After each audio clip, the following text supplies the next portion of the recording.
Amis lecteurs, accrochez-vous. Ensemble, nous allons faire tomber les barrières, les a priori, les conclusions hâtives. Oubliez tout. Tout ce que vous pensez être la vérité absolue. Vous avez vécu un abus, c'est un fait. Mais si une autre réalité existait? Un univers où ses conséquences n'ont plus de place dans votre vie. Une dimension où puissance et joie sont les synonymes de votre personne. La choisiriez-vous?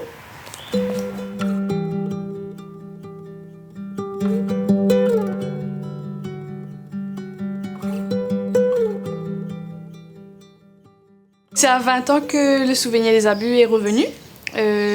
Donc à sa période de ma vie là, tout allait très bien, je partais en études, j'étais heureuse et donc il n'y avait rien qui laissait penser que j'avais vécu un abus petite. Moi, c'est revenu vraiment comme une bombe et une évidence, donc ça m'a tout de suite projetée dans un monde que je ne connaissais pas, qui est celui des abus sexuels, de la pédophilie. J'ai beaucoup lu autour du sujet, donc pour essayer de comprendre, et surtout pour essayer de comprendre comment c'était qu'à 20 ans, que d'un seul coup, pouf, comme ça, je me rappelle ce que j'ai vécu enfant. Ce que j'ai compris aussi, donc, c'était que le corps, en fait, met en place un mécanisme de protection qui fait que quand il subit un traumatisme de cette envergure, le corps de l'enfant n'est pas assez développé, n'est pas assez mature, son psychisme n'est pas assez mature pour processe tout ce qu'il est en train de vivre. Donc ce que le corps fait, c'est il crée comme une espèce de capsule où il emprisonne ce souvenir-là pour que l'enfant puisse continuer à grandir et à se développer normalement. Et c'est bien des années après, quand le corps lui-même estime que là, ok, la personne est capable de handle ce qui va remonter, que cette capsule-là s'ouvre. C'est absolument incroyable, c'est quelque chose que j'ai découvert, mais là encore, on découvre la magie et la résilience en fait dont notre corps fait preuve, et je trouve ça impressionnant. Quand j'ai eu justement ce retour des souvenirs, ça m'a tout de suite projeté dans ce statut de victime. Et j'ai vraiment eu l'impression que finalement, l'abus que j'avais vécu était plus grand que moi, que cette situation-là était une étiquette presque que j'allais devoir porter avec moi toute ma vie. Donc, Valentine qui a vécu un abus sexuel. Déjà, c'est réducteur. Mais surtout, il n'y avait pas ce message d'espoir que je suis capable d'aller au-delà de ça. Pendant le retour de mes souvenirs, justement, où j'étais comme si avec l'abus, il y avait que ça dans ma... Enfin, je pensais qu'il y avait que ça dans ma vie. La perspective d'avoir déjà un partenaire, de me marier, d'avoir des enfants, c'était comme si, mais non, c'est fini. Et justement, le livre, c'est beaucoup de questions, beaucoup de ressentis et surtout beaucoup de prise de conscience. Notamment celle qui a créé le déclic chez moi, c'est que j'ai toujours le choix, et ça dépend que de moi, de changer ma situation. Sans pour autant omettre ce qui s'est passé, donc me mettre dans un coin, ok, ouais, non, je suis plus forte que ça, mais vraiment voir en face ce que j'ai vécu et décider maintenant comment je me positionne par rapport à ça et qu'est-ce que j'en fais.